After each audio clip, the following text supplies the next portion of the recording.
আইসের অভিযানে মেক্সিকান নাগরিকদের মৃত্যুর ঘটনায় আমেরিকায় ফৌজদারি অভিযোগ দায়েরের উদ্যোগ নিয়েছে মেক্সিকো। বৃহস্পতিবার মেক্সিকো সিটিতে প্রেসিডেন্ট ক্লাউডিয়া শেইনবম বলেছেন, আইসের অভিযানে কিংবা আটক কেন্দ্রে মেক্সিকানদের মৃত্যুর ঘটনায় তার সরকার নীরব থাকতে পারে না। এদিকে সাবেক ডিএইচএস সেক্রেটারি জে জনসনও এসব ঘটনা নিয়ে গভীর উদ্বেগ জানিয়েছেন। এমএস নাউকে দেয়া সাক্ষাৎকারে তিনি বলেন, এই ধরনের ঘটনায় নিরপেক্ষ তদন্ত ও ভিডিও প্রমাণ অত্যন্ত গুরুত্বপূর্ণ।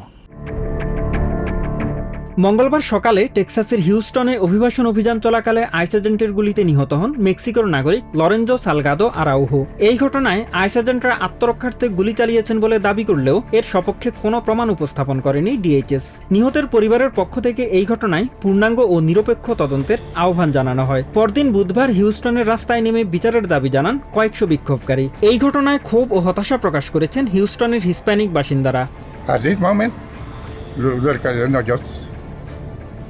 When they show me the person really tried to run over the policeman, then I say I was wrong. But at this moment, I think we all alone. মেক্সিকোর প্রেসিডেন্ট ক্লডিয়া শেইনবম জানিয়েছেন, Araujo নিহত হওয়ার ঘটনায় তার সরকার আমেরিকায় ফৌজদারি অভিযোগ দায়ের করবে। আইসের অভিযানে বা তাদের আটক কেন্দ্রে মেক্সিকানদের মৃত্যু দেখে আমরা চোখ বন্ধ করে বসে থাকতে পারি না, তাই আমরা এ ব্যাপারে পদক্ষেপ নিচ্ছি। দেশটির পররাষ্ট্রমন্ত্রী রবার্তো ভেলাস্কো জানান, আমেরিকার সাথে কূটনৈতিক চ্যানেলের মাধ্যমে আলোচনার প্রচেষ্টা বারবার ব্যর্থ হওয়ার পরই এই সিদ্ধান্ত নেওয়া হয়েছে। এমন পরিস্থিতিতে হোমল্যান্ড সিকিউরিটি ডিপার্টমেন্ট ও আইসের বর্তমান কর্মকাণ্ড নিয়ে প্রশ্ন তুলেছেন সাবেক ডিএইচএস সেক্রেটারি জে জনসন। তিনি জানান, ভিডিও প্রমাণ না থাকলে সাধারণত এই ধরনের ঘটনায় দায় এড়ানোর চেষ্টা করা হয়। তার মতে, কোনো সংস্থা কখনোই নিরপেক্ষভাবে নিজেদের বিষয়ে তদন্ত করতে পারে না।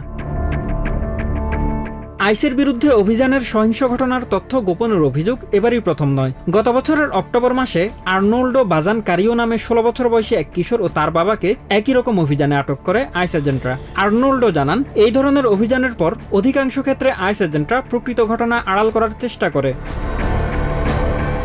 অভিবাসন অভিযানের বিরোধিতাকারীদের দমনে আইসের ভূমিকা নিয়েও রয়েছে গুরুতর অভিযোগ। চলতি বছরের শুরুতে আইসের অভিযানে 2 জন নিহত হওয়ার পর ক্ষুব্ধ হয়ে তৎকালীন অ্যাক্টিং আইস ডিরেক্টর টড লায়ন্সকে একটি ইমেইল পাঠিয়েছিলেন ডেভিড স্ট্রেভার নামে এক ব্যক্তি। স্ট্রেভার ও তার স্ত্রীর অভিযোগ, এই ঘটনার পর ফেডারেল এজেন্টরা তার বাড়িতে উপস্থিত হয়ে তাকে সতর্ক করে নোটিশ দেন।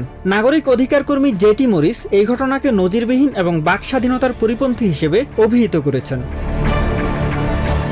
Mahmudul Hasan, TVN 24 news desk. New York থেকে সম্প্রচারিত TVN 24 টেলিভিশন বিশ্বজুড়ে বাঙালির কণ্ঠস্বর।